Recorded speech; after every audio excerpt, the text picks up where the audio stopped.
ગીર સોમનાથ જિલ્લા એલસીબી પોલીસે ઉના ખાતે ગૌવંશ કતલખાનાનો પર્દાફાશ કર્યો છે.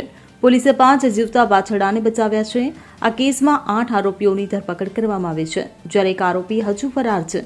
પોલીસ સબ ઇન્સ્પેક્ટર એસસી સિંધવ અને તેમની ટીમને મળેલી બાતમીના આધારે આ કાર્યવાહી કરવામાં આવી હતી.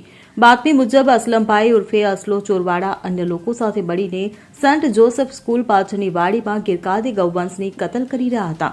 આ પકડાયેલા આરોપીઓમાં આસિફ ખાન પઠાણ, મુખ્તાર ખાન પઠાણ, બસીર સુમરા, અજીમ પઠાણ, મોહમ્મદ ચોરવાડા, કાદર સમા, રજાક સમા અને અયાન ખાન પઠાણનો સમાવેશ થાય છે.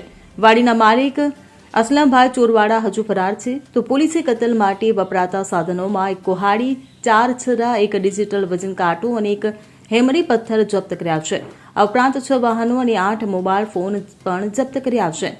આરોપીઓ વિરુદ્ધ ઉના પોલીસ સ્ટેશનમાં ગુનો નોંધી કાયદેસરની કાર્યવાહી શરૂ કરવામાં આવી છે. Bureau report CN24 news.